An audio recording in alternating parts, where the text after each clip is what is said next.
Welcome everyone, my name is Brendan Snyder. Thank you so much for joining me. This is What's That You're Listening To, episode number 24, and it's where I like to run through all the latest albums, bands, and the currently listening to, and provide a little bit of background about how it is that I choose what I'm listening to. And so, for last week's episode number 23, it features 15 rock albums done American style. This is all part of celebrating America's Independence Day July 4th. But for this past week, I actually pulled out some of my new favorites from 2021, new releases, listening to those, and then that just branched off from there. I've got 18 CDs to run through, but before we do, if you're new to my channel and you haven't already hit the subscribe button, please click the button.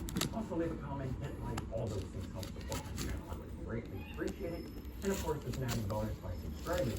You'll be able to stay up to date on all that's going on in the world of music, just like this, with What's That You're Listening To, episode number 24. And kicking off the first new release of 2021 that I pulled out was the In Machine Phase 2.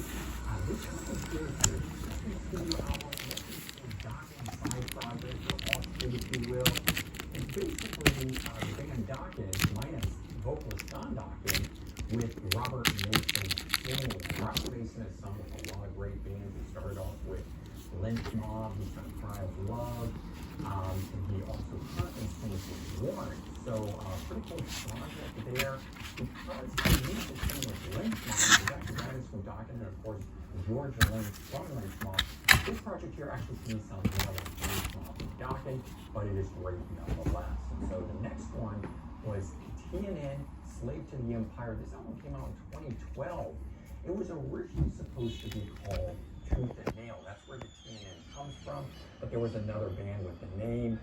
They objected to it, so in order to not have to go for a long legal battle and fight, they just simply shortened it to TNN, which unfortunately I think hurt them. I don't think it made that connection and reference to the fans, what they were trying to do. But this band here, and the reason that they were called Tooth and Nail, probably should have said this first, was, again, it is Docking minus vocalist Don Docking. So, you got Jeff Pilson, you got George Lynch, and you got the drummer with them, Mick Brown.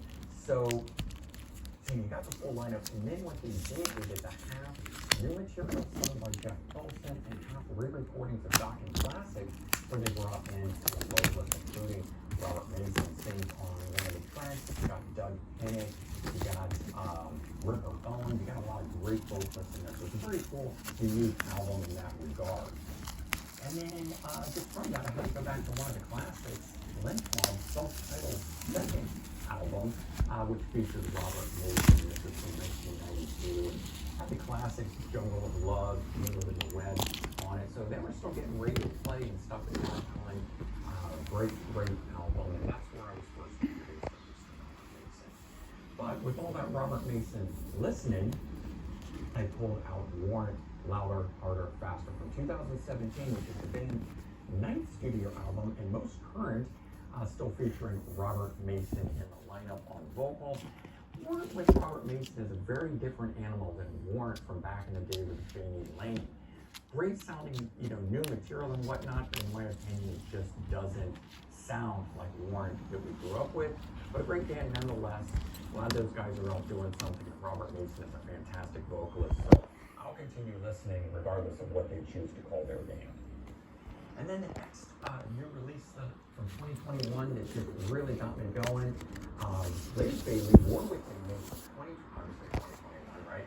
10th studio album. This one here is just outstanding. I mean, he sang obviously with Iron Maiden for 2 albums. We'll talk about that in a minute, but this album here, to me, is the most Iron Maiden sounding album. If you like those, a lot of people didn't like Blaze Bayley with Iron Maiden.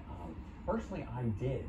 I was definitely a fan of Bruce Dickinson. I got into the band with No Prayer for the Dying, then Fear of the Dark before he had left, and then comes Blaze Bayley. So I was fully indoctrinated into the Bruce Dickinson sound of the band before him, but I liked when Blaze Bayley came in. I thought that was a bold move and definitely liked what they were doing. So I'm a fan of his, and fan of the Iron Maiden stuff, which is why from that album I then of course jumped back to the classic Iron Maiden albums like the X Factor 1995, 10th studio album, and first to feature Blaze Bayley.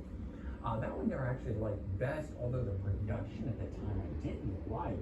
The remastering has fixed a lot of that in my opinion, brightened it up, made it a bit louder. The stuff was too quiet in the mix in my opinion. Their follow-up album, Virtual 11, 1998 was the last album to feature Blaze Bayley. So you see on those two albums there, really great stuff, and of course goes solo after that. 10 studio albums later, amazing stuff from him. And so another one of the new releases that I pulled out